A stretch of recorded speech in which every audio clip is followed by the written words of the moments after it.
kids to do are amazing. Gives them the opportunity to experience life as everyone else would. They can do so much. They can play musical instruments, snowboarding, play hockey, kayak, swim. There's no doors being closed to them, and I find that amazing. It's affected my family in a way that we may never be able to thank you. Are you a woman experiencing abuse? Do you know a woman experiencing abuse? Help is available any time of day or night. Sheltersafe.ca is an online map that helps you find a women's shelter or transition house that meets your needs so you can live a life free from violence. Sheltersafe.ca. Help is just a click away.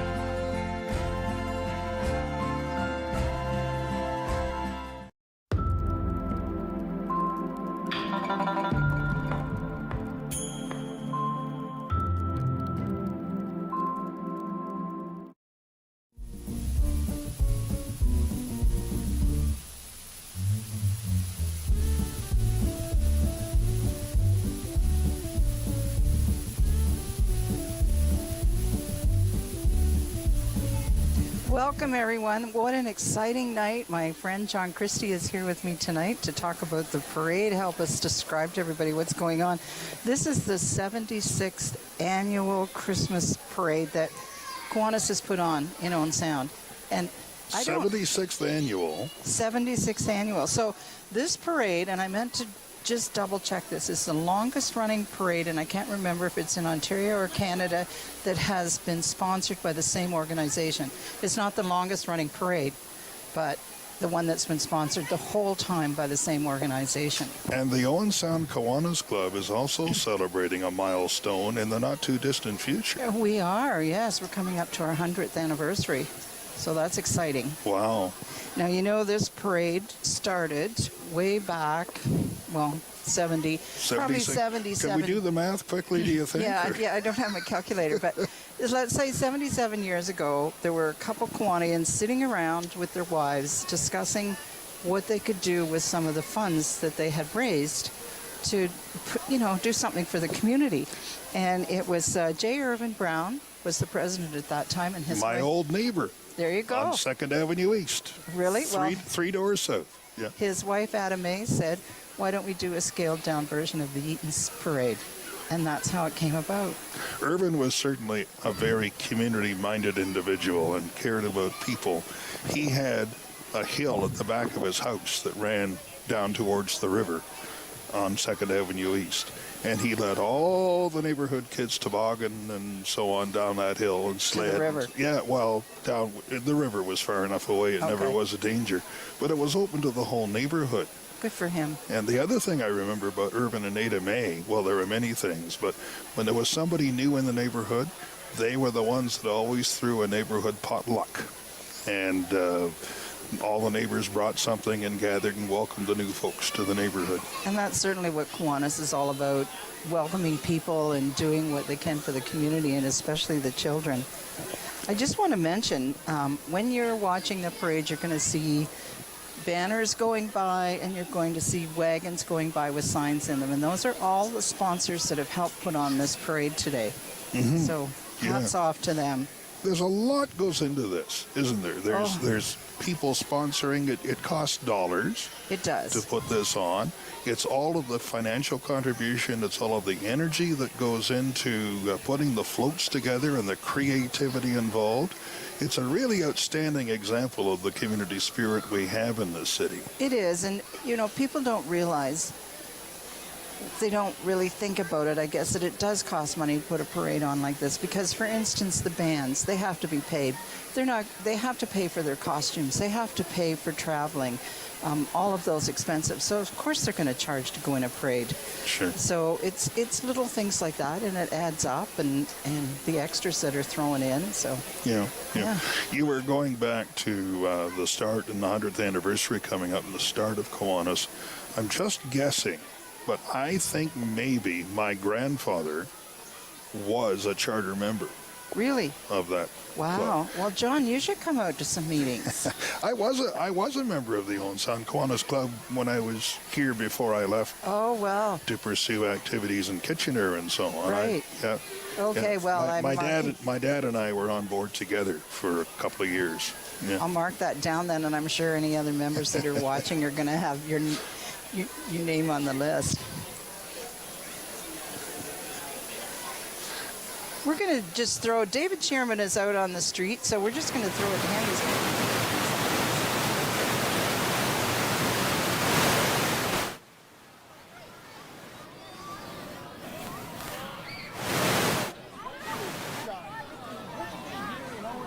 This evening for the Santa Claus Parade, and the Santa Claus Parade for many years, it has actually been, this is the first night parade.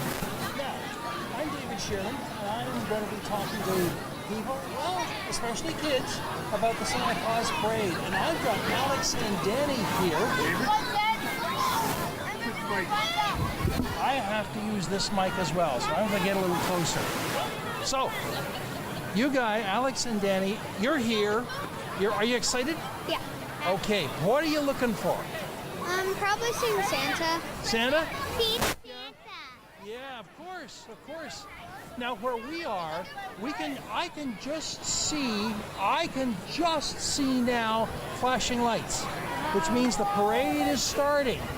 It's going to take a few minutes to get here, but it is starting. So, what especially are you, let me reframe that. You come all the way from Kincardine. Yes. It's been a trip. Are you looking forward to this parade? Yes. And is there a parade you're going to have in Kincardine too? I think we might have. We don't know. You don't know. But you know what? That means you'll get to see Santa twice. Mm-hmm. Bonus. Well, I hope you will have a great time this evening. Now, is that snow or is that rain that we're experiencing? Snow. Snow. Yeah, it's hard to tell. It'd be nice if it was a little colder, wouldn't it be? Yeah. Anyway, well, thank you for joining me, and go back with your mom and dad and enjoy the parade. Okay. And thank you, friends. Back to Linda and John. Well, John, it looks like there's a little bit of rain falling out there, and maybe if we cross our fingers and wish really hard, it might turn to snow, because that's much nicer. It's the Christmas spirit for sure when there is a little snow. It looked earlier in the week like we might have a little bit, but I guess not. It was really actually on Wednesday, I believe. You know, Kiwanis is one of their biggest fundraisers is selling Christmas trees up on the West Hill. Yeah. And the trees were delivered on Wednesday, and there were 21 of us there, the fencing and stacked the trees, and it was pouring rain. I've never been so wet in my life. But then the next day it snowed, and it was really quite Christmassy up there. Yeah. I remember selling those trees. I remember buying those trees. All right. Yeah. My dad used to have the knack, I think, of picking out the most crooked Christmas tree in the whole bunch. It's funny because sometimes you'll have some man coming in saying, I just want some ugly little thing. Just get it for me. Yeah, a Charlie Brown Christmas tree, I guess. Exactly. But that's what we had at our house. It's one of these trees. We used to, without fail, have to run a guy wire from the trunk to the windowsill to hold the thing reasonably up straight.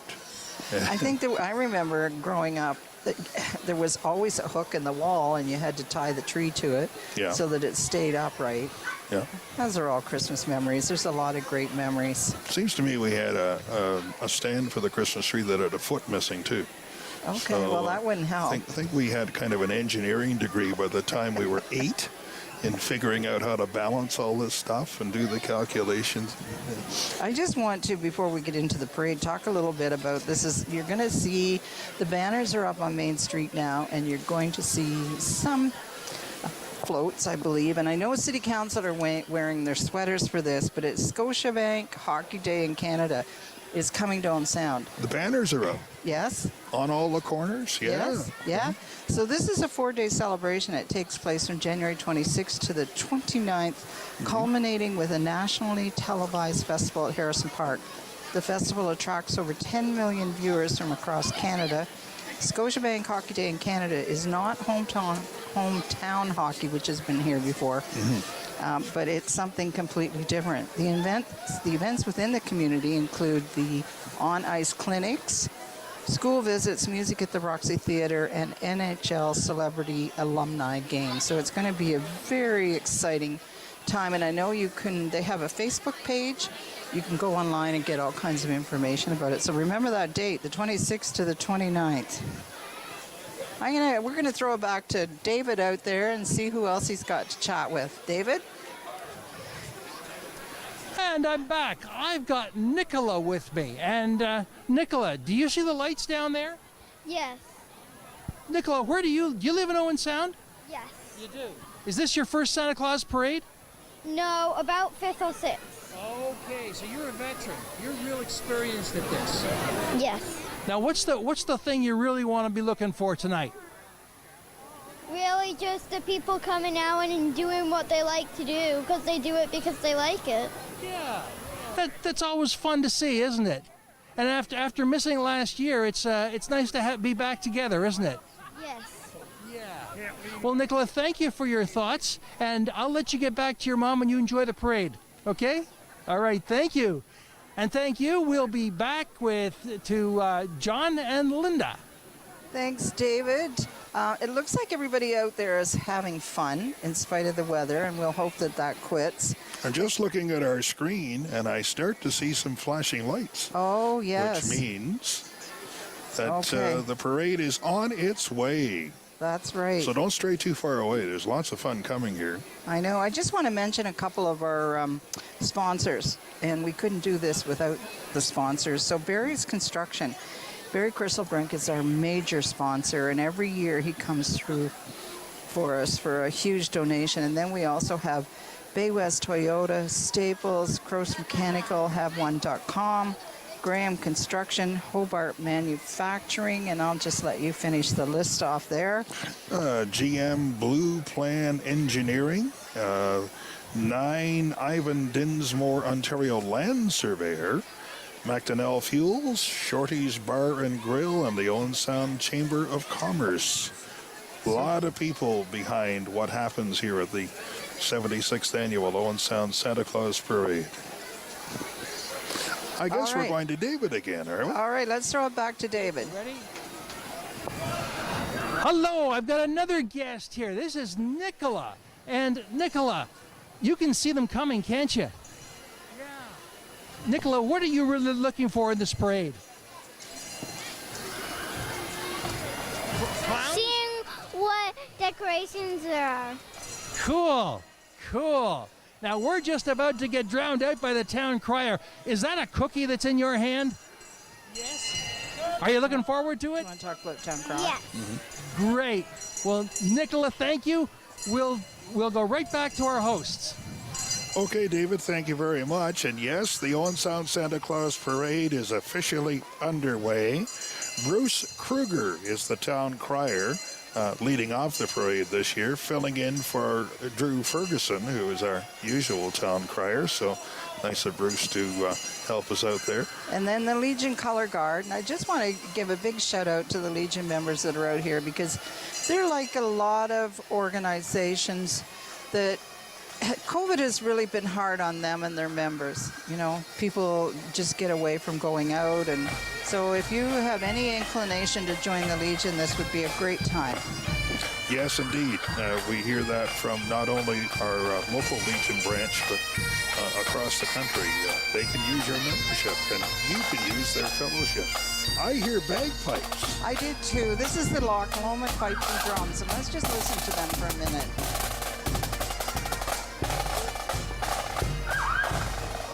This band is made up of seasoned musicians who are scattered all across Ontario, and they get together for these parades. They have Celtic roots and gather together, partly wearing their own tartan. Some have been together as long as 60 years. This marching band was formed in 2010 by Brad Fraser in memory of his mother, Doris Fraser.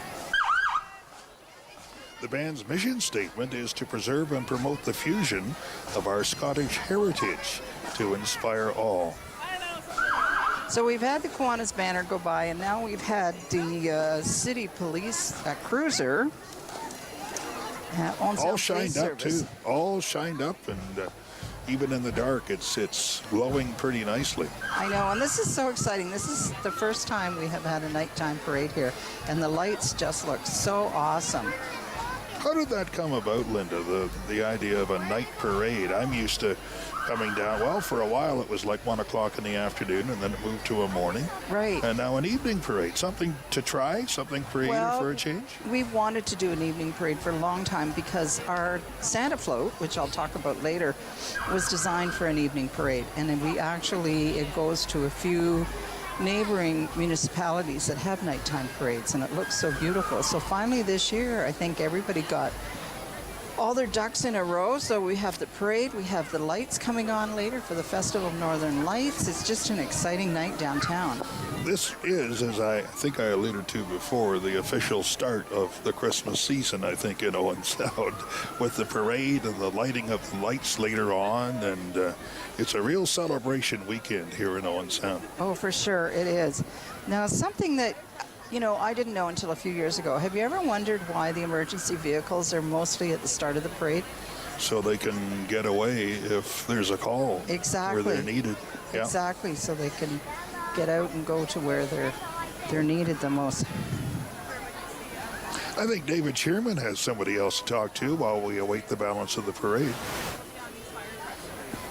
I'm here with Lyndon and Rebecca, and they're here sitting on the curb watching and waiting for Santa Claus to come. What are you looking forward to, Lyndon? Anything tonight? Who are you going to see? Who are you going to see, Lyndon? Are you going to see Santa? Is this your first Santa Claus parade, or his first Santa Claus parade? I want cookies. That is typical for that age and the Santa Claus parade. Well, have an enjoyable evening, and thank you. John and Linda, all yours. Thanks, David. You're having a lot of fun out there. I've heard of Grandma got run over by a reindeer, but I hope David doesn't get run over by a fire truck. Yes, I hope not. Because I think there's one coming. I think so. Yeah. And there's nothing like the sounds. The kids love all those emergency sounds. Oh, yeah, yeah. It's exciting. Yeah. I'm sure we're going to see a lot of floats in this parade with beautiful lights on them, but there's a head start on the part of our emergency vehicles because they have so many flashing lights the year round. I know. And the kids just love them. You're right. Yeah, I know. Yeah.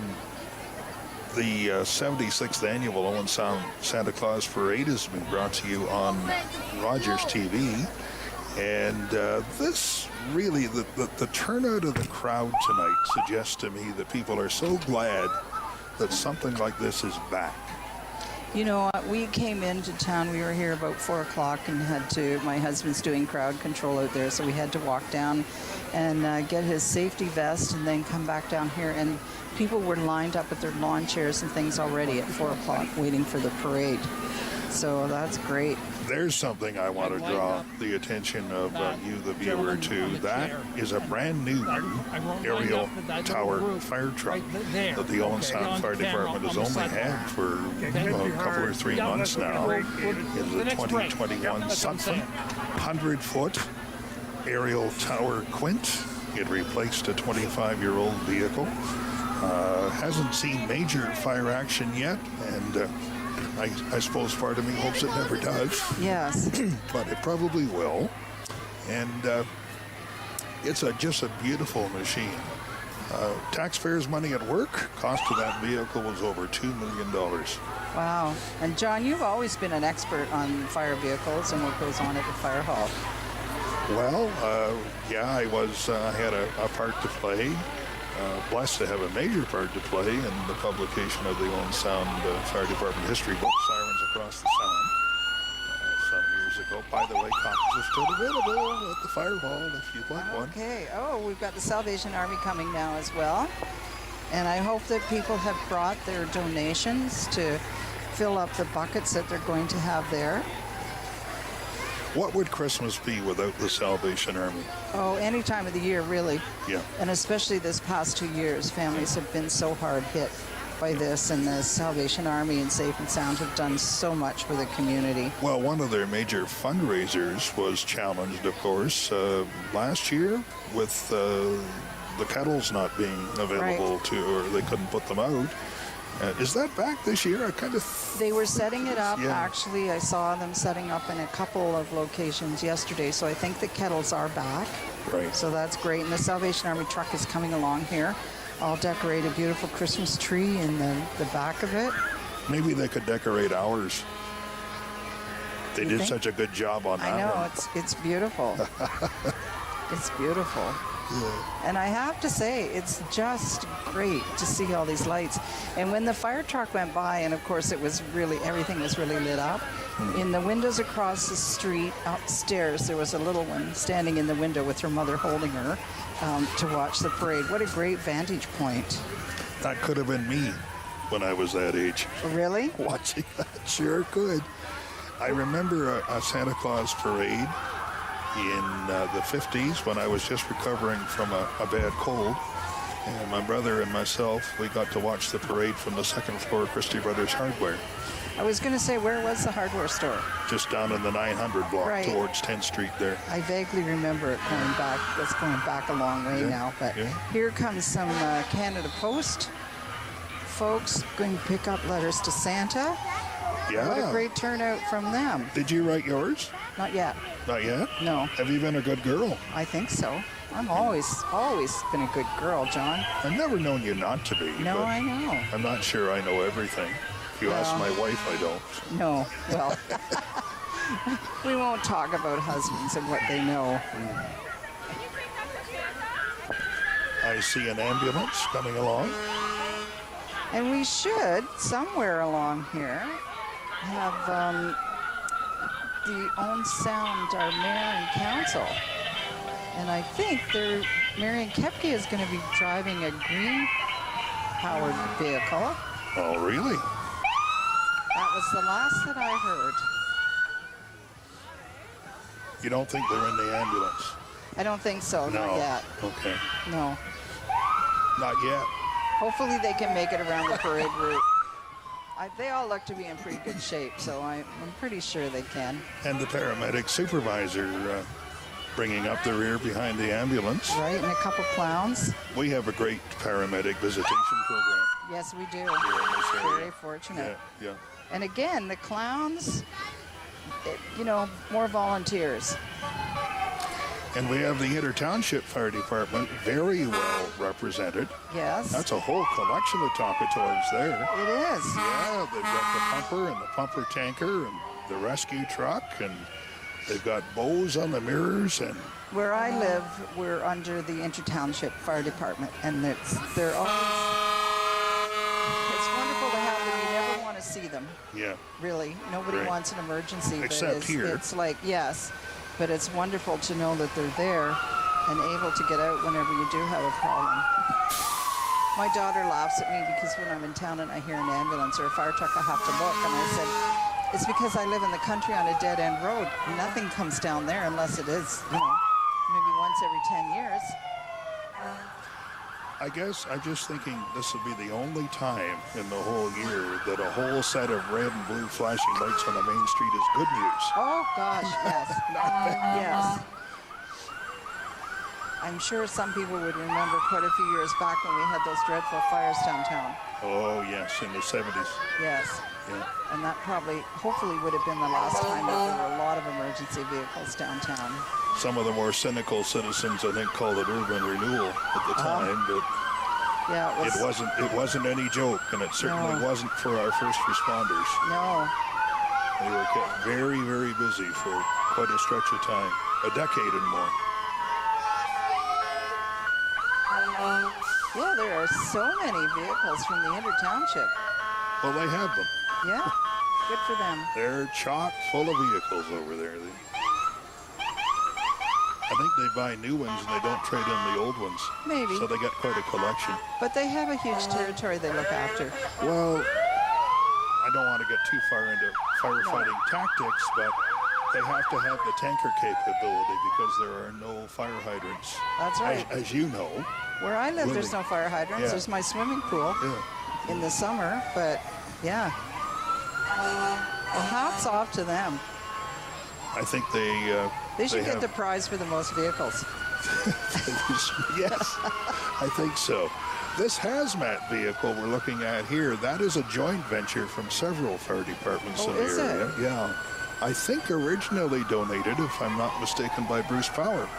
Okay. And so it's based here, but it will respond to hazmat incidents anywhere in Grey County anyway, and I think Bruce as well.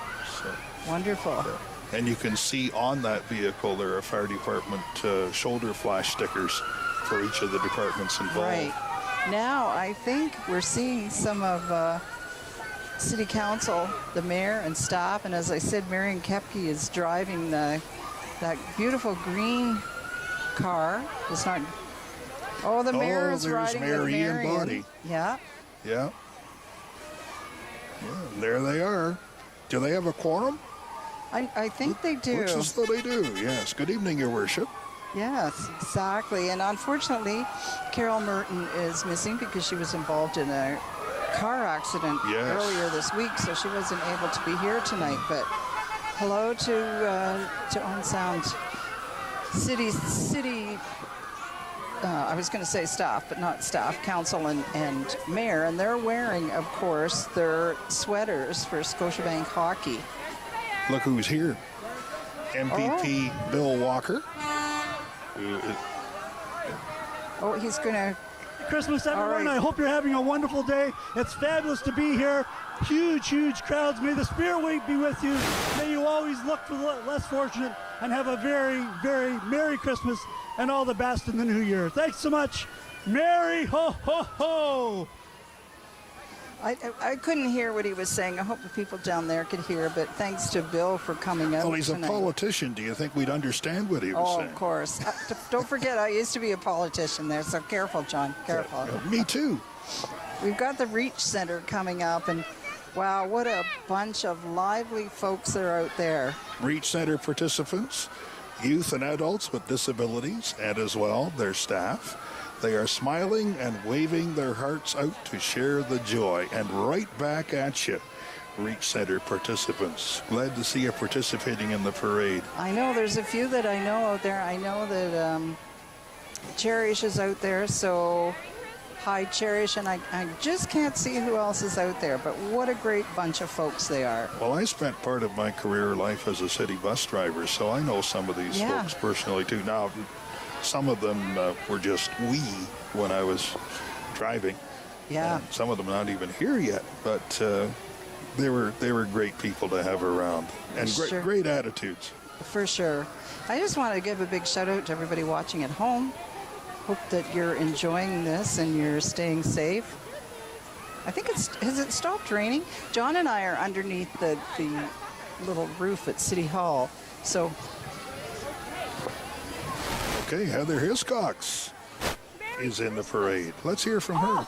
I am having the best time. I'm Heather Hiscox. I am the honorary Grand Marshal. I've never been a Grand Marshal before. This hometown crowd is just wonderful. It's so fantastic to see everybody out celebrating after COVID. Thank you for inviting me. Bravo on sound. Wow. So wonderful to see Heather. Now, did you work with Heather when she volunteered or worked at CFOS way back when? No, I was there before she was there, and I was there after she was there. She's giving us a big wave, John. All right, we're going to Fred, our other. I can't hear you. Oh. I can't hear you guys. There you are. Merry Christmas. Merry Christmas, everybody. Thanks for coming out to the Santa Claus Parade. What a great night here in Owen Sound. Thanks again. Hi, Linda.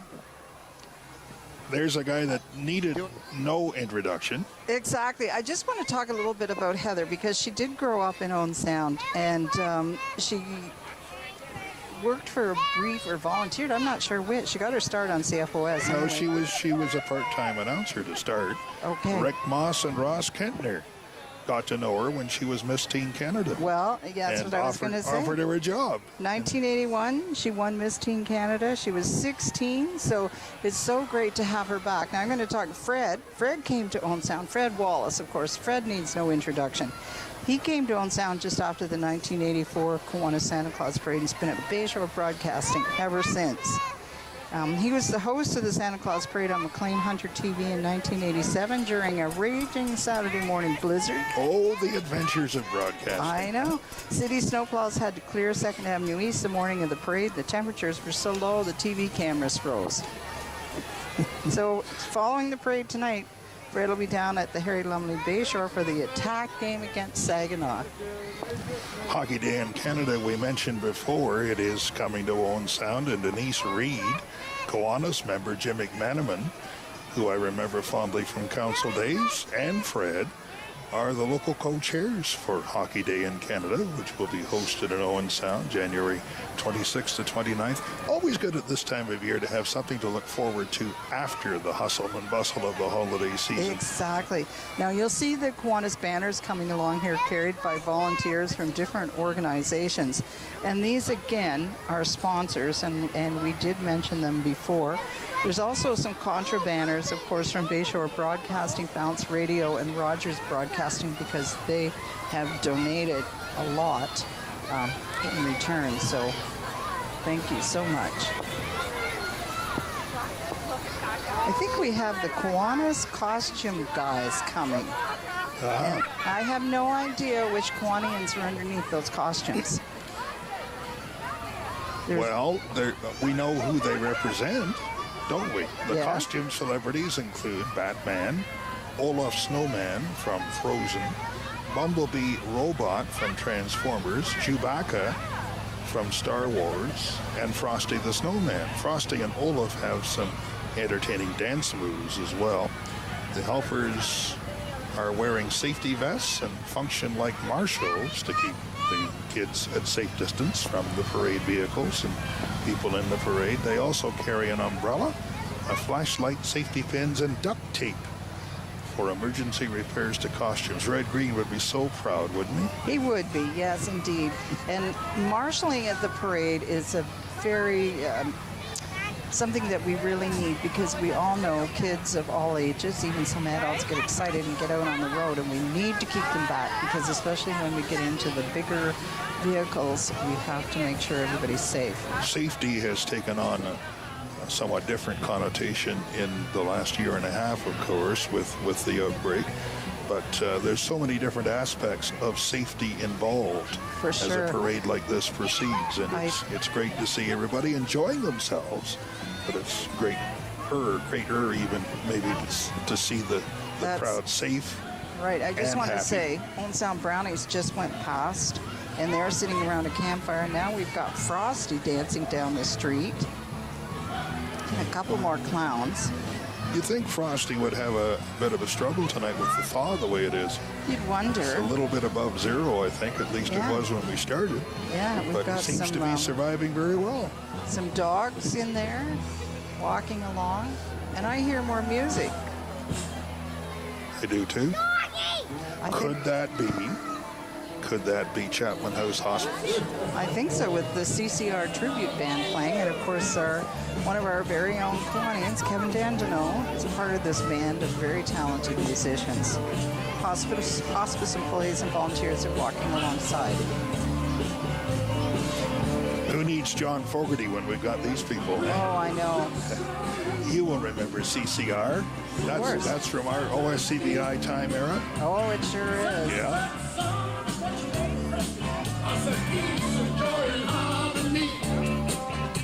Peace and joy and harmony.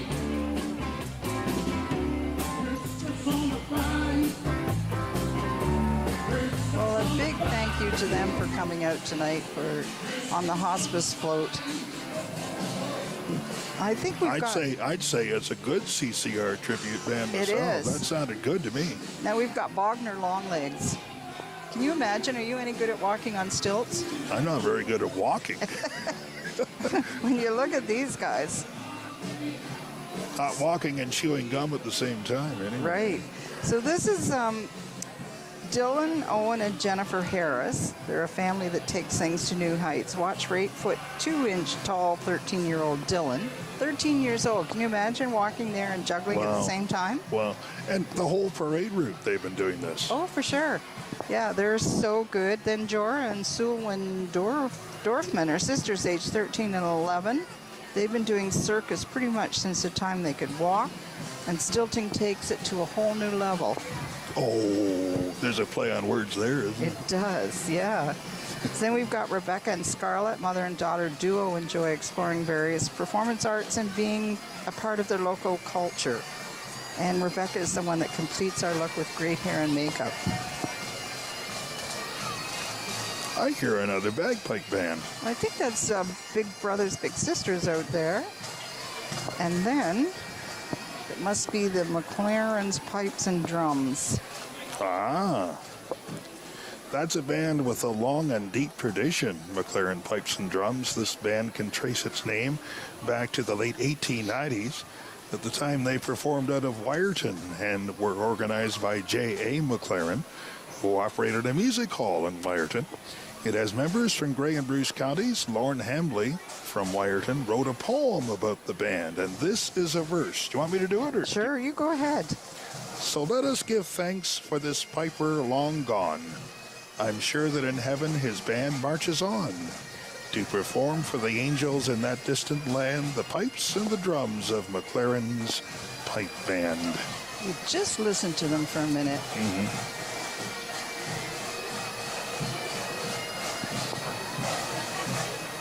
Well, it looks like the Ramoka Shrine Club coming up. You can't miss them with their little cars. Everybody loves those. They sure do. And the Ramoka Shrine Club is a premier fraternal organization for men of good character, committed to providing attractive, quality programs and services for its members, their families, and friends in a spirit of fun, fellowship, and social camaraderie, fostering self-improvement through leadership, education, and the perpetuation of moral values and community involvement, and, above all, serving humankind through the resources of its philanthropic endeavor, the Shrine Hospital for Children. And that's where I identify with the Shriners most, is with that Shrine Hospital, and particularly children who have suffered burn injuries. Mm-hmm. They do wonderful work. Where would we be without all our volunteer organizations here?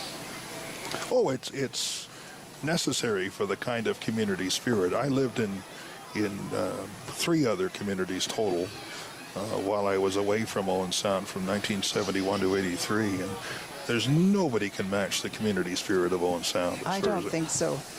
We have friends that come and they're always amazed at the volunteer organizations, and when you need help with something, everybody jumps on board.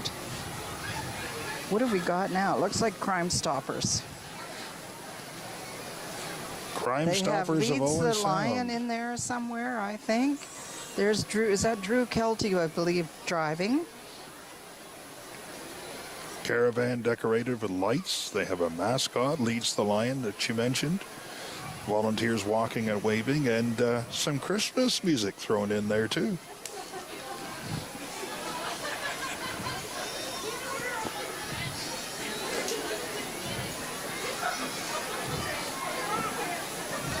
Do you like dogs? I love dogs. There was just a beautiful golden retriever went by us on the other side of the fence there. So the Owen Sound City Band. It's one of the oldest established community bands in Ontario. Founded by William Isles in July 1920. The same year Owen Sound became a city. Yes, yeah. So and they were coming out of a pandemic. Were they? In 1920 as well, the Great Flu pandemic. Oh, right. Yep. Yeah, so they've been around for quite a while. And of course, a lot of us are familiar with the name Isles because it was Bob Isles IGA. Oh, yes. I know we shopped there when we first moved down Owen Sound all the time. Best beef in the city at that time. Yep. Yeah. Now, through years of changes, the Owen Sound City Band has continued to provide the soundtrack for many events, in the Scenic City, parades, concerts in the park, radio broadcasts, many other events. Great to see them year by year as part of the Owen Sound Santa Claus Parade. Now we've got the At Last Forest School coming up. It looks like they have quite an interesting float here, and kids on the float waving, people walking. They have a very interesting program, the At Last Forest School. They augment the education and outlook of young children with outdoors experience, hands-on, in locations like Harrison Park and the Grey County Conservation Site. Oaks and Acorns is the group 18 months to 3 years. They have a program for them. And then for the forest schoolers, ages 4 to 12. And I am personally acquainted with at least a couple of grandchildren that would love at some future point before long to get involved in that. Excellent. It looks like they have quite a good turnout, and I love their float. These lights look so pretty. They certainly do. I think I may have to go home and get some Christmas decorations out. I think it seems kind of early to me, but I'm in the Christmas mood now, so I may have to just... So you're getting your projects lined up for the rest of the weekend? I think so. All right. We actually put some decorations up over the past week. I haven't found out from the management yet whether we're done or whether we're just partly done. I would guess you're just partly done. So here comes Georgian Bay Cheer Athletics. And these young people have been doing all kinds of athletic moves as they're coming along the street. Now, when we attended OSCVI, of course, our gym sessions were separate. Yes. For obvious reasons. Were you good at this kind of stuff? I was. Were you? But now I'm old, so. That's my excuse now, but I had no excuse then, and I was no good at it in those years either.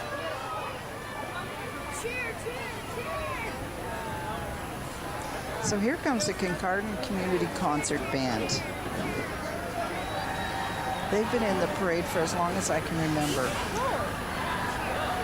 And I just want to mention, too, when you see these big trucks that have the floats on them, those are donated by the companies, and the drivers donate their time to come out and have them in the parade. And where would we have been in the last year and a half without our truckers? That were willing to step out and put their personal health at risk on more than one occasion.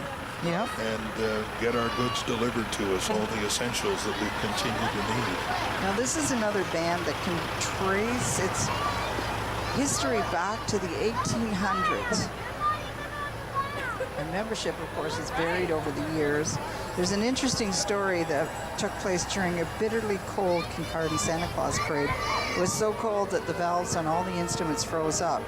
Although there was a strong movement to stop and find some antifreeze at one of the local hotels, wisdom prevailed and the band became a choir, and they sang Christmas carols instead of playing.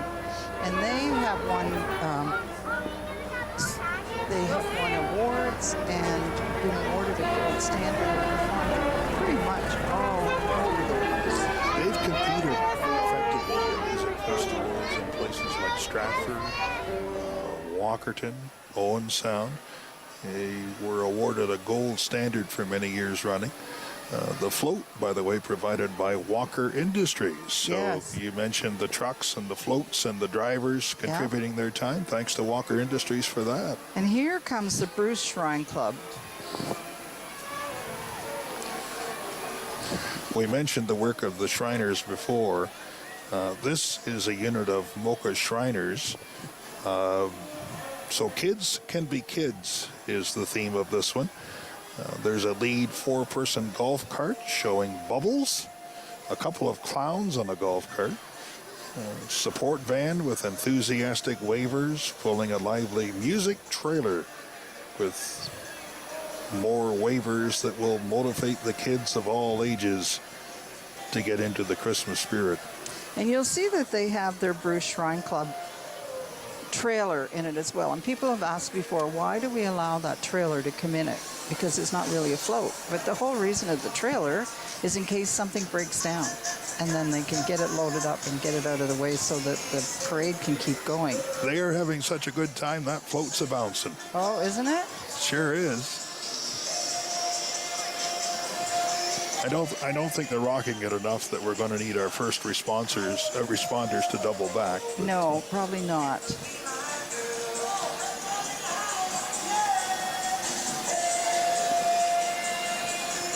They're certainly lively. They most certainly are. I think I'll have what they're having. Yes, yeah. Now we've got the Mix 106.5 van. You're familiar with it? Vaguely, yeah. Yeah. I can't see from here who's in it, but I imagine I would know the people. Mix 106, of course, part of the Bayshore Broadcasting family of stations. They're not only in Owen Sound with 3 stations, but they're scattered around Grey County, Bruce County, and now over into Simcoe and Muskoka. And do you remember the days when we only had the one radio station? Oh, yes. Certainly do. So now we've got Central West Side United Church. They have a nativity scene.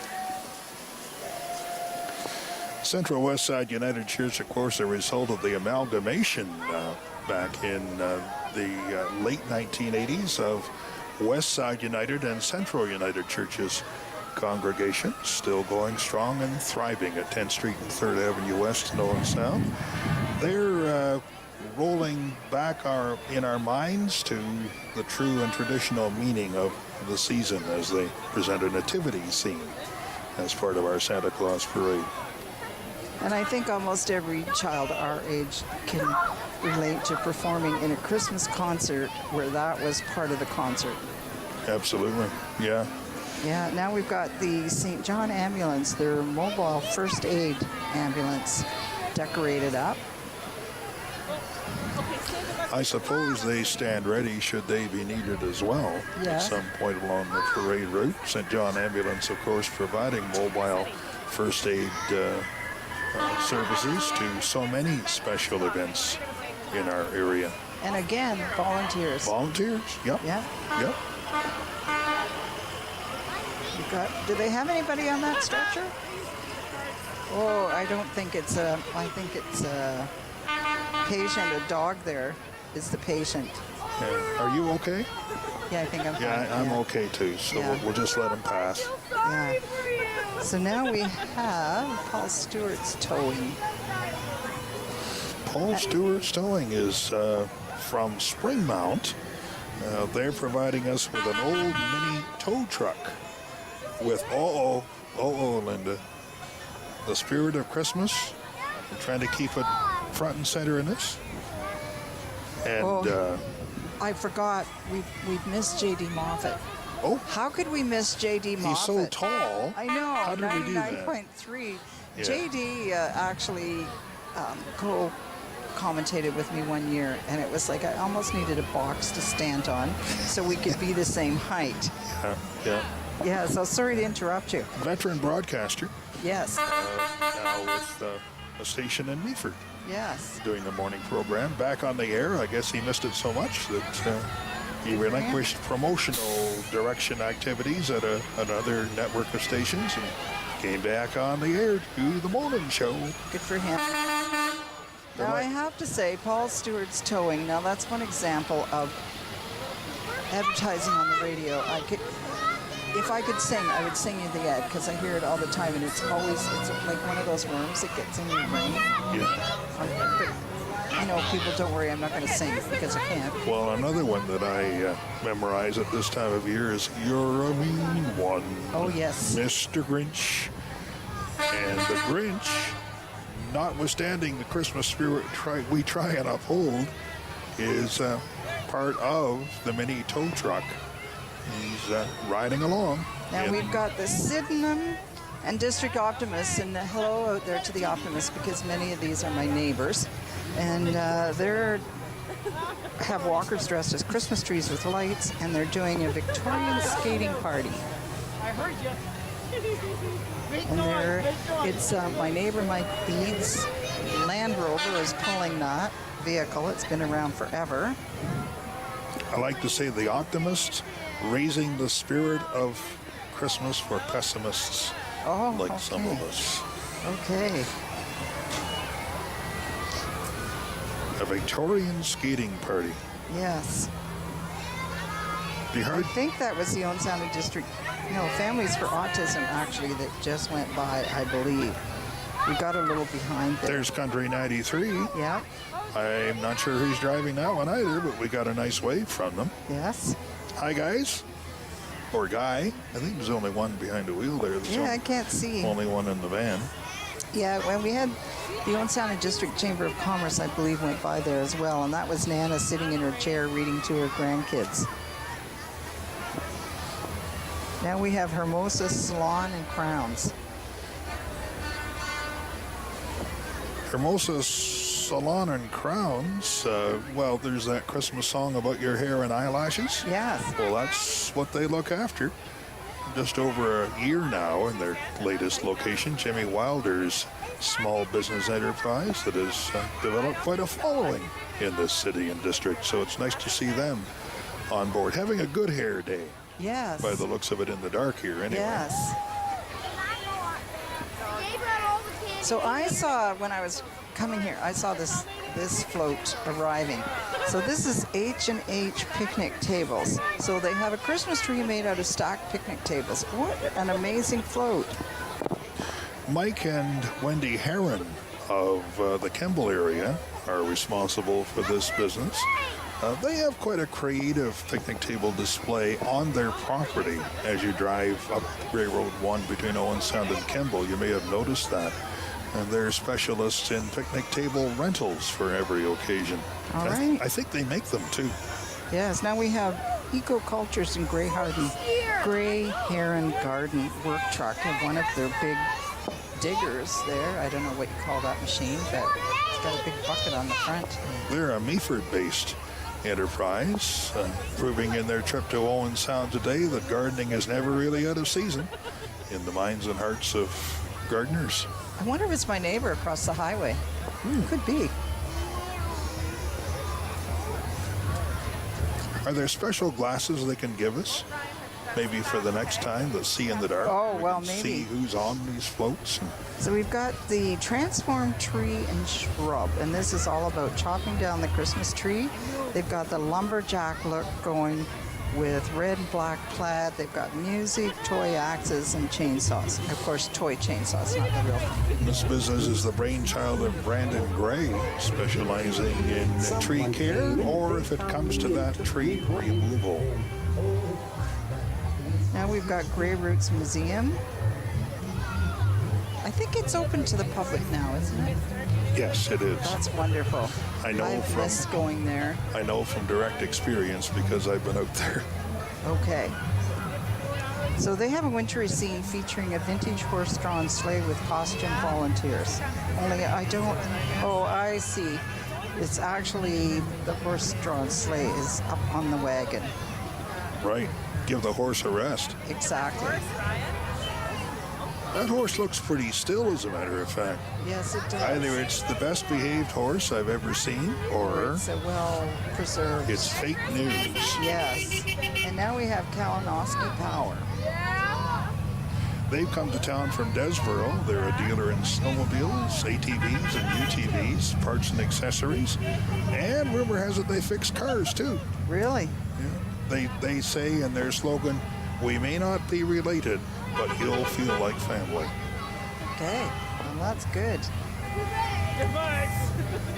This should be Countryside Transport. So they're a transportation company for large equipment. They will have a small piece of equipment on the trailer, which I see that they do. Christmas decorations, Christmas music. So if you have a large piece of equipment that needs to be moved, those are the folks that you call.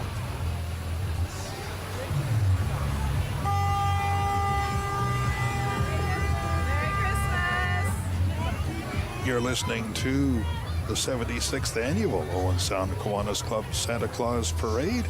on Rogers Cable. So the Owen Sound Kiwanis Club has been involved in this parade for all but about 20 years of their founding. Yes. They've always been involved in the parade. They've always put the parade on, but of course the parade didn't run for the first 20 years or so of Kiwanis and Owen Sound. When Ada Mae Brown first envisioned this, I think she thought of it as a kind of a small town takeoff on the Eaton Santa Claus Parade in Toronto. But look how it's grown through the years. So we've got Macarthur Tire. Remember when?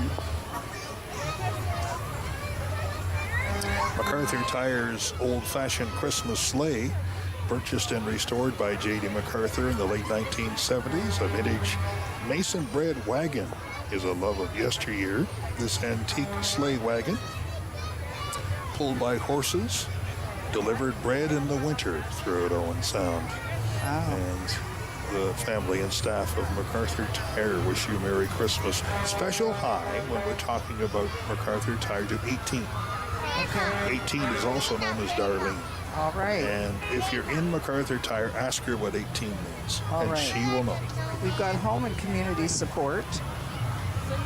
And then Shanker Law. And Shanker Law are in one of the beautiful old homes on 2nd Avenue West. It's nice to see those homes being used for businesses and not being torn down, and hopefully they preserve the way they are inside. It's a festive float with music, lights, and energetic holiday cheer. And just looking out on it, I think that's a very apt description. Should have Powerhouse Roofing coming up here. And they've got, is that a ladder or is that skis attached to the truck wrapped in lights?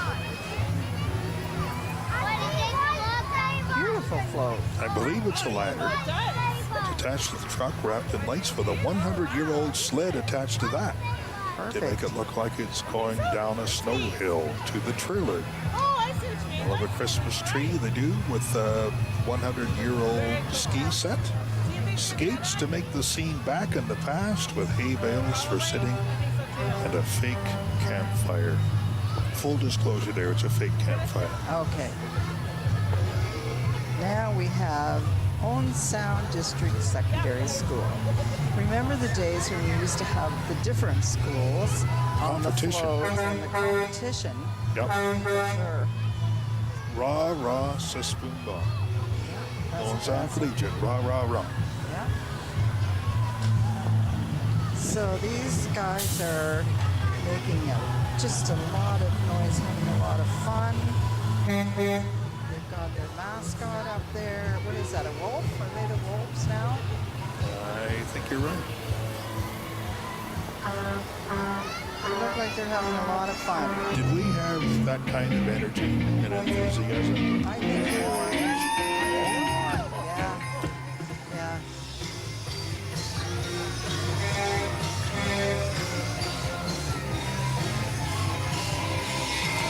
When you look at a float like that with the kids, with their enthusiasm, their energy, their sense of spirit, maybe we're not so bad off after all. No. Now we've got Nickel Insurance.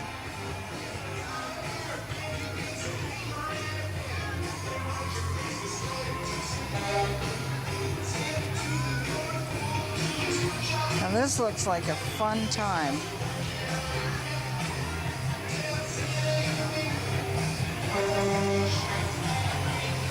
Lots of lights on that one. Uh-huh. I'm surprised, being an insurance company, that the car represented doesn't have a Krang in it, but it doesn't look like it. I'm wondering what's in the mugs. And the Christmas trees had some sort of an accident there. Okay. So on a little bit of an angle, but now we have battlefield equipment. It's a commercial flatbed truck we're looking at, decorated for Christmas. The families of some employees of the company are on the truck and walking alongside it. battlefield equipment with equipment rentals of all kinds, air compressors to heavy power tools to pumps and even traffic control devices. There are also dealers for the smaller side of the new CAT equipment line. Battlefield equipment. I have a relative actually who works for them as a mechanic, but he's down in the Brampton area, but I know he does come up here sometimes to work on things. Yeah, they are a chain. So we have the Women's Center now, and they've chosen to represent the 50s, 60s, and 70s with a selection of oversized vintage toys and games. We believe these items to be timeless and hold wonderful memories for so many people when times were simpler. They have a rotating star as the star piece of the float, and they have adorned their float with ice candles. The decorations are purple, white, and silver, and of course purple is the color. It's symbolic of the work to end violence against women. And that is exactly what their agency works towards 24/7, 365 days a year. Yeah, and the big canoe out of Meaford. Floating right up the main street. Look at that. Imagine that. We thought the rain had stopped. Yes, that is a big canoe. It's a 29-foot big canoe. It's paddling its way through the parade. Local kids doing the paddling. This is a non-profit enterprise, is Big Canoe. I have to stop you. There's Elwood Moore. Elwood Moore has been a Kiwanian since 1959, and he just celebrated his 100th birthday. Yeah, and I he's remember. still out and about. Hi, Elwood. I'm sure you'll be watching this again back at Kelso Villa. I remember Elwood when I was in the Kiwanis Club. In fact, one of the years I was there, he was the president. And my friend Susan Davey, she's just finished her term as Lieutenant Governor, which means for Kiwanis that she's doing, goes through our whole district looking after the clubs. So hats off to Susan. I did that job a few years ago, and it's a lot of fun. Yes, I did. And you were a past president of the club. Yes. Past president, past lieutenant governor. So you've been involved with the parade from several different angles. This one. Yes. And also in the parade as president of the Kiwanis Club. Yes. Now we have St. Mary's. I believe that's St. Mary's Mustangs. And they have got a lot of enthusiasm going up there.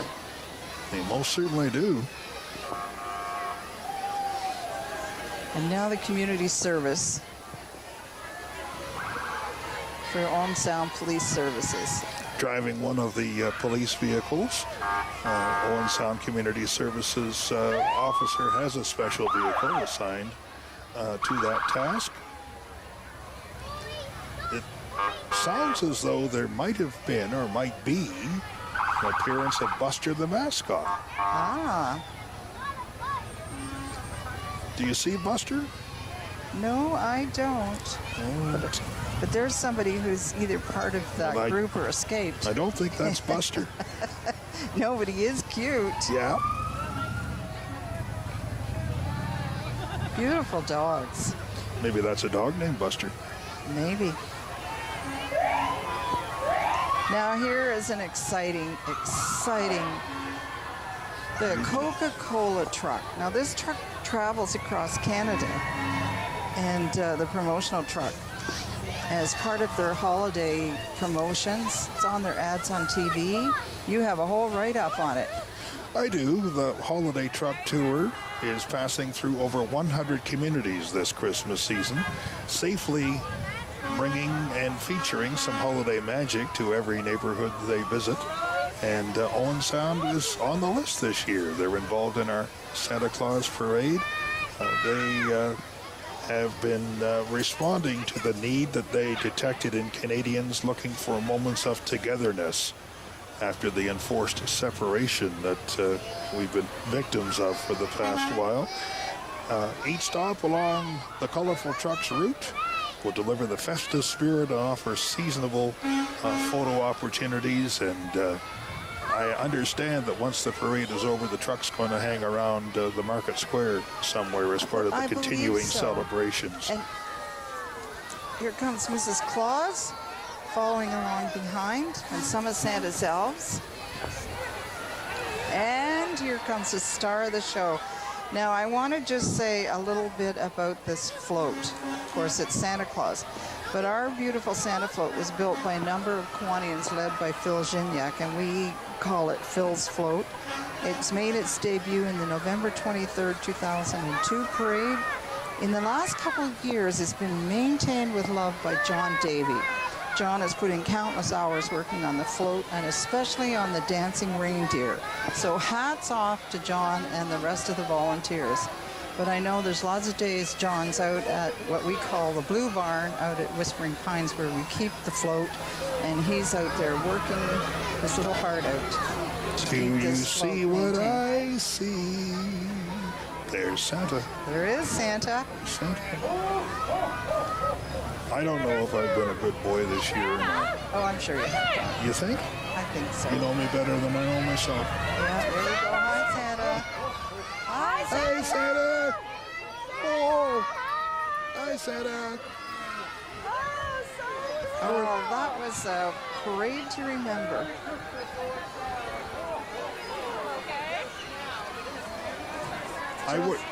I wouldn't even want to estimate the people that gathered to watch this parade. To me, it's hundreds. And look at the people following the parade up the street. Are they trying to catch up to the Coke truck or to Santa? But there are, I don't even know how many people. Hundreds and hundreds. We've always had a good turnout for the parade. But last year when they did the static parade, it was more successful than anybody ever anticipated. It was only supposed to be about 2 hours, and it was over 4 hours of people driving past it. So again, this year, I mean, look at the crowds. That's amazing. Just amazing. So a 4-hour parade, will we have been up for that this year, do you think? Oh, I don't know. I know the volunteers that were down there were really tired when it was over. But yeah, people were still going by at about 11 o'clock. Okay, well, so John, what was your favorite float? Oh, the fire truck. Okay. Always has to be. I shouldn't have even had to if that's a float, but yeah, sure. Part of the parade. Oh, yeah. sure. Yeah. But I love to see Santa. Yeah. Every year, I love to see Santa. Everybody loves to see Santa. Sure. There are so many really exceptional floats. People use their imagination. Did you have a favorite? Well, I'm trying to think. Well, there were a lot of ones. I liked, you know what, the picnic table one kind of intrigued me. Yeah. I thought, what a great idea. Who could have thought with picnic tables?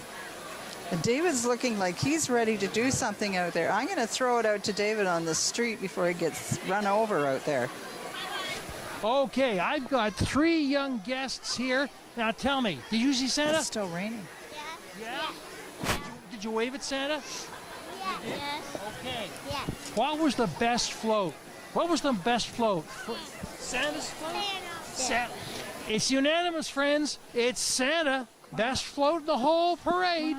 There you have it, from those who watched. Now throw it back to our hosts. Okay, there's a lot of excited children out there. They're going to be going home and making their Christmas lists if they haven't already. Okay. David couldn't possibly interview every kid on that main street today. We'd be here the weekend and beyond. Exactly. Because I think our producer accurately estimated thousands and not hundreds of people watching this parade. And it's just a sign that we're all so grateful that there are events we can now attend. And we can get think so. I think David looks like he might be ready with somebody else to interview. I'm going to throw it. Is David ready? Not quite. He's getting organized. I always thought David was well prepared. We had one of our marshals just show up here. Is it still raining out there? Is it still raining? Is it still raining? All right, I'm going to throw it to David. Okay, I've got some more people here. Now, we're taking a little poll here. What was the best float in the parade? What was the best float in the parade? Which one did you like? Santa? Santa? Or the fire trucks? Santa! It's unanimous. It looks like we've got Santa. Now, have you written a letter to Santa yet? No. We better get that rolling, Mom. Okay. Did you enjoy the parade tonight? Good. Well, we'll let you go get on home and get warm, okay? All right. Thank you. Come on up here. I've got a couple little folks here to talk to. Come on up here, Ella and Zoe. Come on around here. Come around here. Hey. So these are my great nieces. Wow. This is Ella. Say hi, Ella. And Zoe, can you come closer? I think they can see you. See? How was the parade, girls? Did you like it? Yeah? What was your good? favorite? Did you What was have your favorite?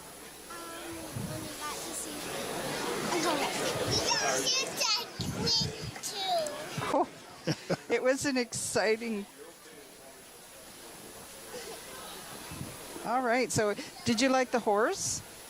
Yes, because Zoe started taking horseback riding lessons. I ride a horse named... You have a horse too? Let me just pick you up a bit so you can wave. Wave to the people in there. There you go. Wave at me too? Hi. Yeah. Are you going to wave, Zoe? Yeah. I bet you your great-grandma's watching. Do you want to say hi to Grandma Jean? Yeah, here, I'll pick you up again. You say hi to Grandma Jean, because I think she's watching. Yeah. I like your hat. Okay. That's It's kind of pretty like cool. her helmet for horseback riding. Oh, really? Yeah. Good. Speaking of kids, I Okay. think David might have more. I think so. We're going to throw it out to David. Okay. And from the streets of Owen Sound, I'm David Shearman. This has been a great parade. The kids have enjoyed Amazing. it. It's been a wonderful evening. We've had just a touch of snow, and it couldn't be better. Nice to see so many people out, so many people having fun, lots of laughter, and of course, Santa. John, Linda, back to you. Thanks very much, David. Thanks, David. And- Go ahead. Well, thank you for the visitation from the little ones. That For was a treat. yes, I have 3 great nieces. We're a family of girls. Everybody had girls, except I have one niece who has the most darling little boy. So I don't know how he's going to make out with all these girls around him, but I'm sure I imagine he'll be he'll fine. do fabulously. I think he will too. So that was kind of fun to see them. Yeah. So what are your plans now, getting ready for Christmas, John? Well, I think, like in past recent years, it's going to be a quiet one for us. That's the way we design it. I think it's going to be that way again this year, and that's the way we want it. Of course, it was enforced last year. Well, yes. But by choice, I think it's going to be a quiet season and a quiet day. We'll have some fun. We're not planning our Christmas dinner at home. We're going to have somebody else do that. Oh, good. It's going to be pretty neat, I think. We started a new tradition this year, actually, because the family's getting bigger all the time. And we're getting together, like, I think it's the Sunday before Christmas, and having hors d'oeuvres for the afternoon, because the whole thing is about getting together and seeing family, and then we'll do our own little family get together on Christmas Day with my daughter and son-in-law, and yeah, it'll be Sounds quiet, nice. but it'll be fun. Sounds nice. Yeah. I never knew how to party properly, and Oh, come on, John. I still don't. So we'll leave the partying up to other parties, I Well, guess. you always were kind of quiet. Yeah, quiet, unassuming, And I have to say, humble. Don't forget humble. humble. Way back in the days, you know, when Days of the Derby Dip Drive-In. Oh, When you used to come out there, and I worked there part-time. Yeah, well, I was on nights Right. at the radio station, so after I was off, we signed off in those days at Yes. 11:30. I'd go up there for supper. Yes. That was supper to me. So And do you remember my favorite song was Last Kiss, and you brought me up the 45. J. Frank Wilson and the Cavaliers, yes. I still have it. And I got a free burger out of that. Yes, you did. Best tasting burger I ever had. Well, there you go. Yeah. I don't think you cooked it, but you provided it. Yeah, well, yes, we had a lot of fun there. Yeah. Dick Hartel, I think, did the cooking in those days, but Yeah, sometimes the girls that were working had to cook if he was away. yeah. So I guess we're done. Another successful Kiwanis Santa Claus parade is in the books.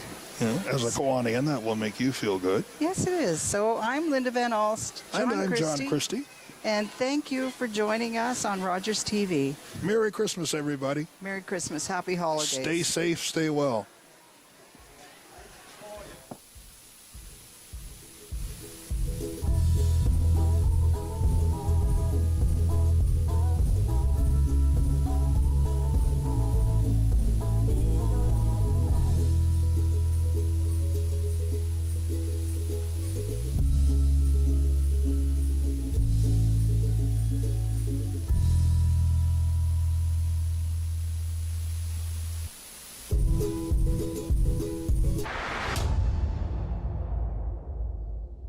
Not long ago, I'd mentioned that Netflix was releasing a gaming service for Netflix subscribers, and at the time it was only tested in Poland.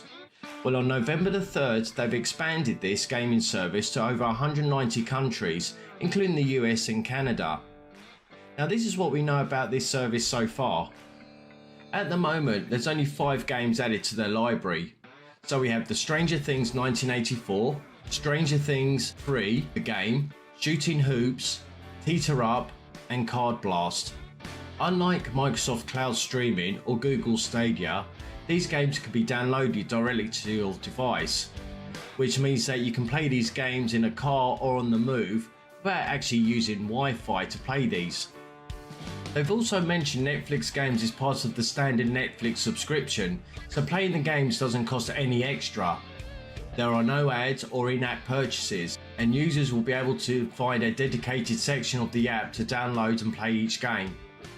Unfortunately, you won't be able to use a wireless controller or a mobile controller like the Razer Kishi, as the games on the Netflix Games app use touch controls only when playing in the Netflix official app. At the moment, Netflix subscribers can only play these games on Android devices, but they have said in next coming months you will be able to play it on iOS iPhones and tablets. And as this is still in a test period, they're looking at expanding their games library very soon too.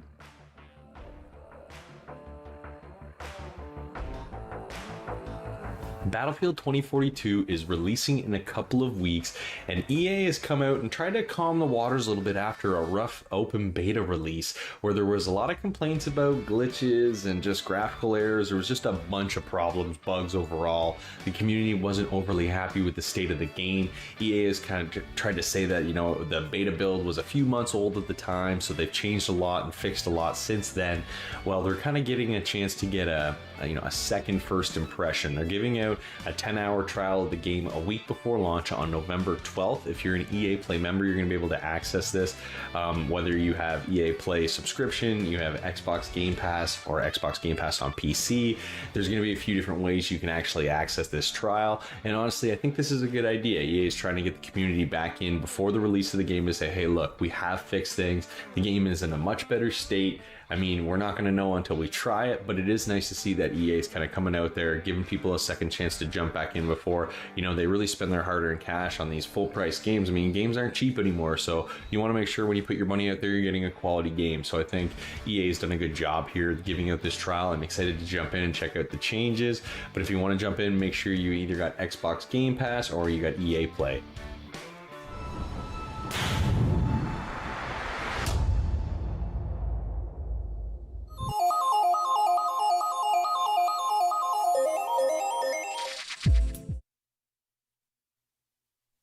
Hi, I'm Barb Crumpus, the Mayor of the Municipality of Meaford. We value Rogers TV as the partner in providing you with the latest news, activities, and events happening in your community. I invite you to watch Meaford Council meetings on Rogers TV to stay informed and to learn how to communicate with the municipality on topics that matter most.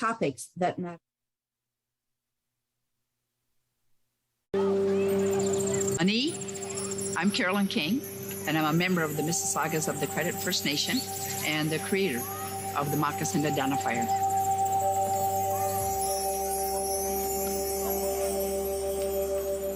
Philip Cote, an artist in Toronto here, took and redrew real moccasins. We're starting over with the children. The idea is that they would research whose land their school is built on, near, or what treaty area they're in. And the educational kit that we have has all that information in there. And the children just, love it. My dream is that this province will be covered with moccasin identifiers within the next decade, and they will forever know whose land they're on. That's the goal. Educate and awareness with a nice, simple little program called the Moccasin Identifier. Your mouth can do a lot of amazing things.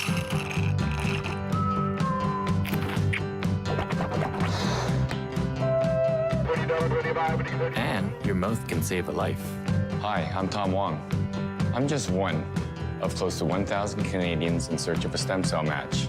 We need your help. A simple swab is all you need to register on the National Stem Cell Database. You could be the one to save a life. Find the hero in you.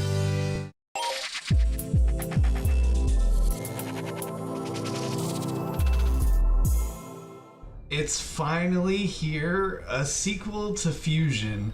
This is a new Metroid game in general. That's exciting. Does Metroid Dread live up to the name?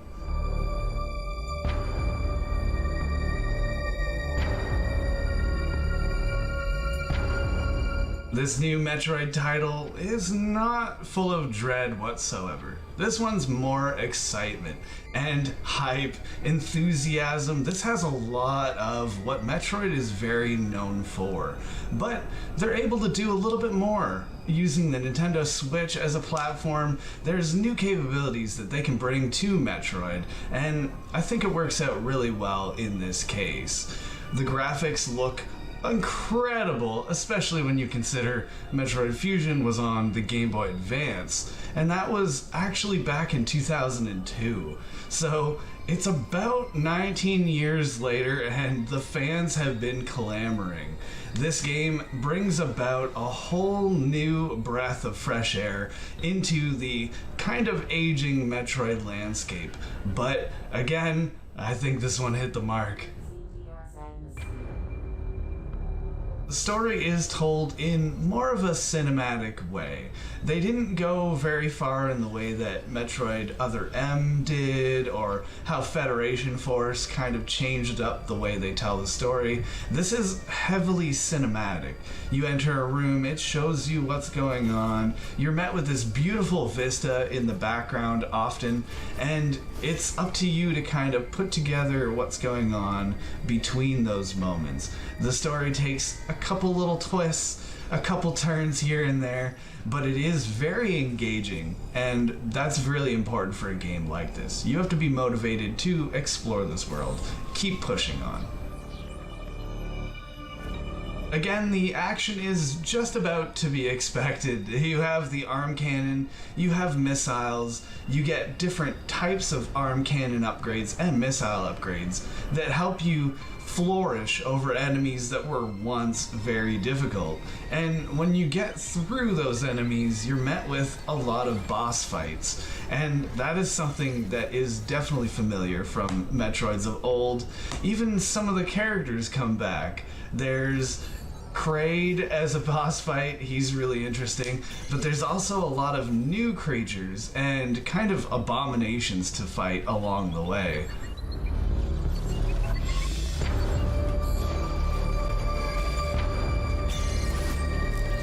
It's my opinion that Samus is not a bounty hunter. Samus is more of an exterminator, and that's exactly why you're on this planet, what your mission is.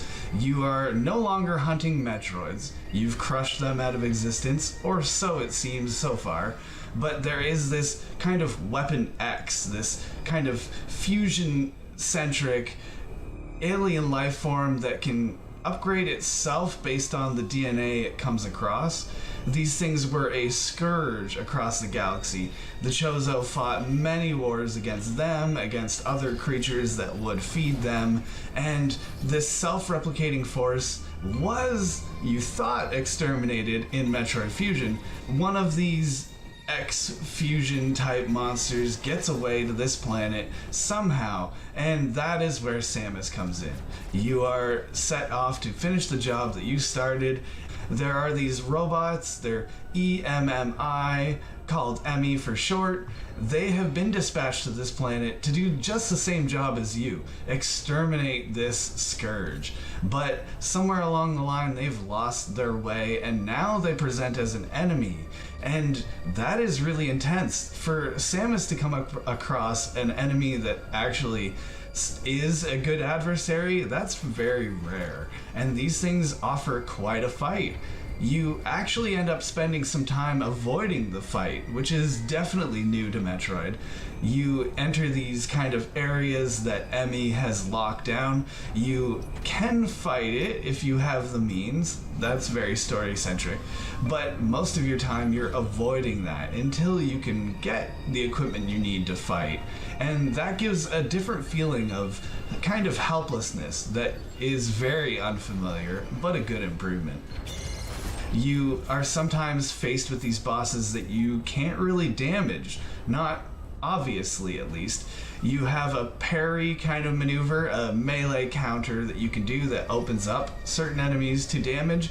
You of course have your rockets, your charge beam. You have to be a little more creative than in past titles when it comes to how to damage these things. Sometimes the boss fights last quite long and they can be very challenging, which is going to push some people away, but again, as a fan, long time of the series, I want some challenge.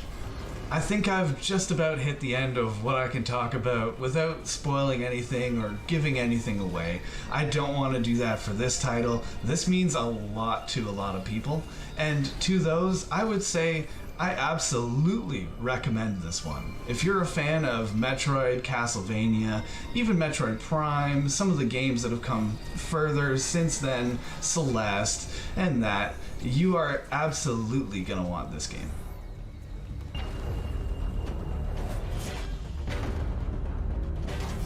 Something that's going to be familiar to other Metroid fans is the music. The music in this game absolutely smashes targets. It is perfect to accompany you while you're exploring in the combat scenarios. There's a lot of musical tracks that are going to be familiar. I've certainly heard them before, and it is a really, really nice touch in this game. I'm a big fan of audio tracks that really hit their mark, and this one was no disappointment whatsoever. If I may recap, there's a lot of familiar things returning in Metroid Dread. It is all of the right mix of exploration, action, upgrading your suit as you're used to, plus pushing into this new map, new story, many boss fights, and a whole lot of nostalgia. I absolutely loved this title. The music is right there, slamming the entire way, and it looks beautiful on the Switch. I'm there with a 9. The newest entry in the highly respected series, Metroid Dread does not disappoint. A delicate balance of familiar combat, exploration, and boss battles, with daring iteration, new concepts, and items.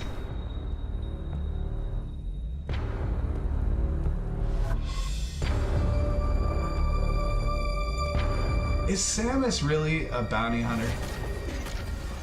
That'll wrap up this week's episode. Thank you for hanging out with us. And don't forget, you can always be a part of our show by going to InsideTheGame.ca or hitting us up in Discord, just like our good pal Spinny McGee did. That's right, he submitted his short. I highly recommend you go check out his YouTube channel at Spinny McGee. Definitely a cool guy, and always lots of Nintendo stuff on his channel. Very cool. Make sure you check it out. And don't forget to come back next week, as we'll see you once again. Thanks again for watching, and we'll see you inside the game.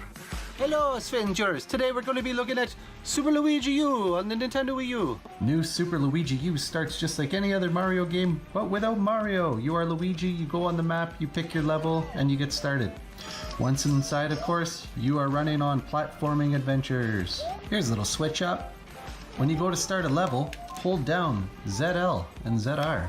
Now when you enter the game, you're going to play as Nabbit. Nabbit's got some of his own unique things, including not getting hurt by enemies. He doesn't get power-ups, but again, he can stand right on enemies and not feel the pain.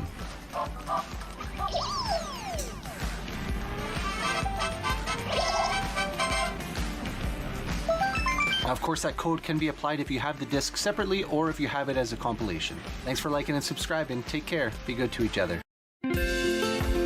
Call the Rogers TV viewer response line, email us, or connect with us on social media.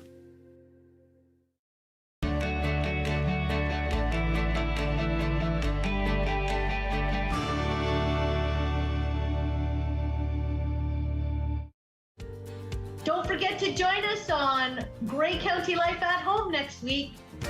Ron Brown will be talking to the folks from the Women's Institute of Kemble.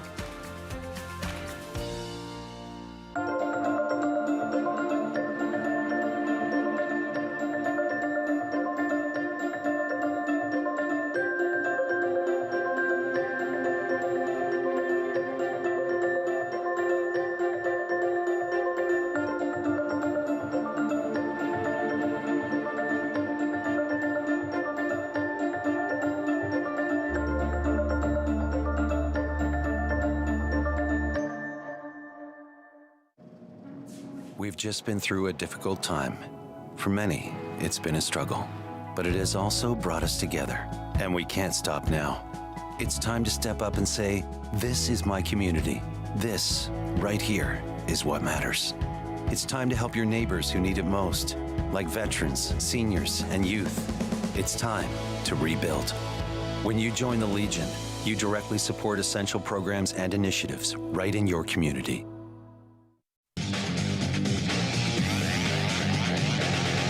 Hi, I'm Thomas Shade, a right wing with the Owen attack. Go behind the scenes with your favorite team on Attack Rap every Tuesday on Rogers TV.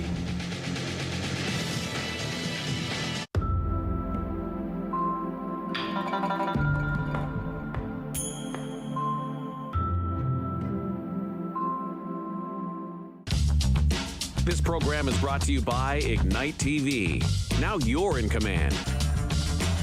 Visit Rogers.com for more details.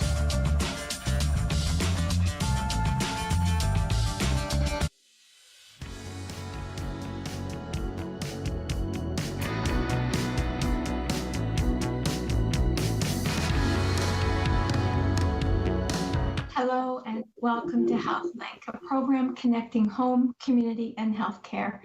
My name is Carol Merton, and today I am delighted to welcome two guests from the Grey Goose Public Health Unit to the program today.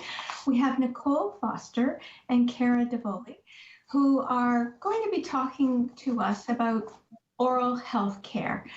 And that includes across all ages. We will certainly be focusing on the seniors program, but there's also programs for children in all ages and stages of life. So thank you both very, very much for being on the program today. And as we move forward, I'm going to ask you just to tell us a little bit about each of you and your role at the health unit and why you're interested in this program. Who'd like to go first? I'll go first. Hi, everyone. My name is Cara. I'm one of the registered dental hygienists here. I grew up in Niagara, so I only recently moved here to help handle because the new seniors program is greatly increasing all the time. And so it's really enjoyable to get to see some of the locals and to learn about the wonderful area here. Welcome to our area. Nicole. My name's Nicole Foster. I'm from Southampton, and I've been at the health unit as a dental health educator since January 2020. I, again, was hired as we implemented the seniors program January 24th, 2020. It's a very rewarding job. I've been in dentistry for 20 years. I love my job. I love teeth. I love patients. I love dentists, everything about it. And working here and dealing with seniors, it has its challenges, but it also has its rewards in most of the cases. So, yeah. Excellent. So let's just dive right into the seniors program. And maybe you can tell me how long it's been going, what the criteria are, and I'm not going to say I'm a senior, but if I was, tell me how I could register for this program. Sure. The program started, I still talk in the terms of pre-COVID terms, when it started right before Nicole got hired. It started, and it's pretty basic in terms of your qualifying factors. You have to be over the age of 65, and then it's based on your income. So if you are a single person, solo, your income just has to be below $22,200. If you are a couple or married of some sorts, $37,100 between the two of you. And you can double check on your income taxes, those numbers, or speak to your accountant to double check. And then you just have to fill out the form. So some of the seniors, they contact us. We've obviously have the forms here. If you want to ever stop by of the Owen Sound Public Health Office, we have them at reception. They're available at Service Ontario. Or if you've got a computer, you can fill them out online or print a copy and then just mail them. And the address is provided. You'll be mailing them into Toronto. And then they take care of all the application stuff. And then you get a card in the mail. And then we just ask you to call us and let us know that you qualified. So Nicole, what prompted this program in the first place? This is obviously, I assume, a provincial program, but what prompted it to even begin? I think it was just more to decrease the wait and people going to emergency rooms for dental pain. So we do offer 2 mandated courses by the government. So we have, or not courses, sorry, programs. So from 0 years of age to 17, we do the Healthy Smiles program. And then 65 plus for low income seniors. So it's to help reduce the wait times in emergency, to help get them the care that they need. We have a lot of these clients that haven't seen a dentist in 20 years or more because they haven't been able to afford to go and see a dentist. We're learning a lot more about prevention as well, and preventing the problems, preventing them ending up in emergency is so important. So by seeing a dental healthcare provider regularly avoids that point where you're in pain and can't sleep and where you're walking into the emergency room. And by preventing things, we're going to help make sure you're going to have all your teeth when you're old and gray. Or grayer. Yeah. Yeah, for some of our seniors, grayer. Yeah. So it really is, the focus is dental health, and certainly dental health and education for seniors. Are there particular challenges around the senior population in relation to dental health that those in the younger years would not necessarily have? I could speak to that, since I probably see and speak to the seniors the most when they're in my chairs when they come to see me. I do notice that it's the education part where I talk to them about the importance and they go, I had no idea, or all these years I've been flossing wrong. I've been flossing and nobody, because I've never seen an oral health care provider. I had no idea I was flossing incorrectly. I'm like, yeah, that explains X, Y, and Z because of this. And so that's definitely been a challenge for people. And the other thing is just we're a really large area here in Grey Bruce. And so getting people out to get to our locations has been a bit of a challenge. So a lot of our seniors rely on family members or friends or other community services to or even taxi companies to drive them to these locations, because that can be a challenge. But we're fully wheelchair accessible here at the health unit. So once you get here, we can handle whatever it is.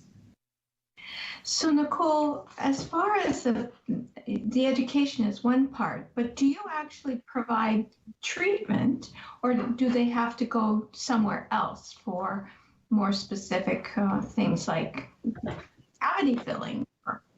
Any of those things? So typically when a client calls us and has their OSDCP card, currently right now, unfortunately, we have a wait list. So you're added to the wait list.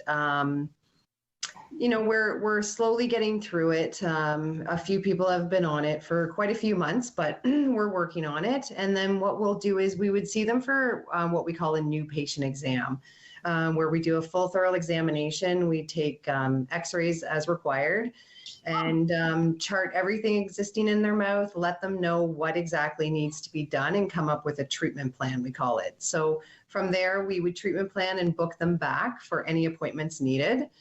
Whether that be with the hygienist to get their teeth cleaned, or whether that would be with the dentist at the health unit that we contract out to our dentists. We have 3 of them currently working for us, 1 on maternity leave, and we book them back for treatment. So we do anything from fillings to extractions.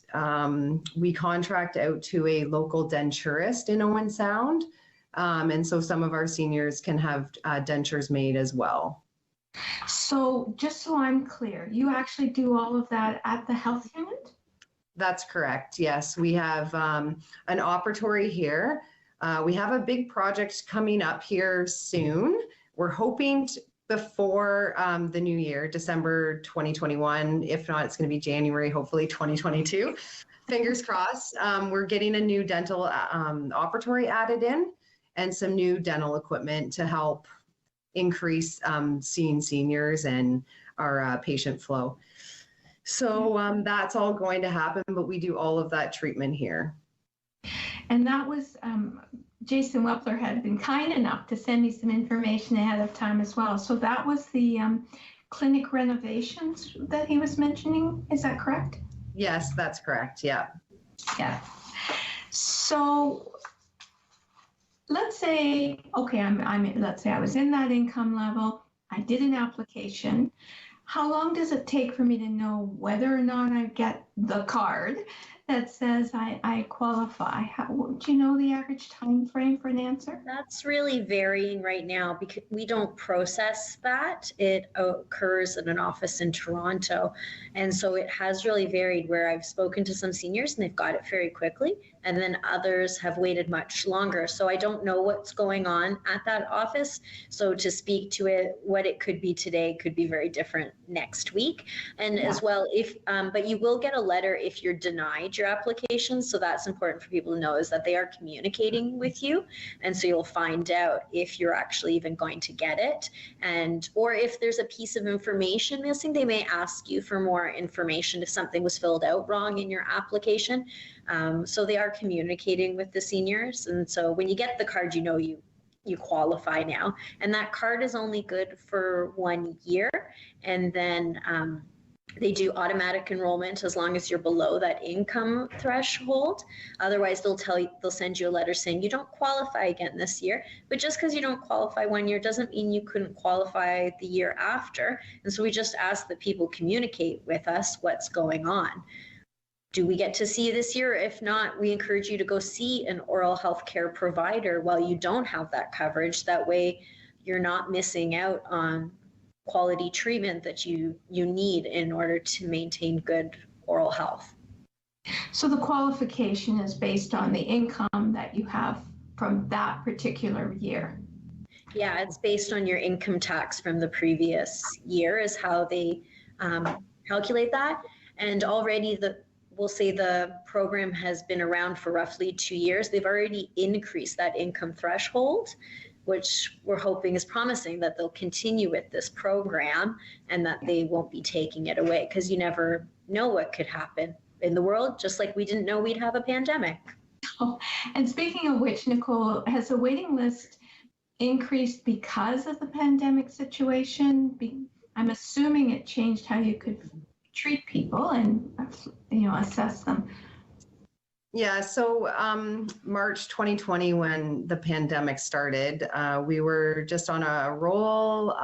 There was nobody. We didn't have a wait list. It didn't exist at that point. When patients called us, we would book them in. March 2020, the dental team was redeployed to the COVID team at the Gravers Health Unit. So the dental health educators, which is what I am. We got pulled and we were on the COVID information line. So that was until August 2020. There was only a few guidelines why and how we could see an emergency client at that time during those months. So it was typically on a Friday, we would see one client a day who was in a true emergency situation. So we would see them. As of September 2020, we started back up our seniors program, and we were running 3 clinics a week.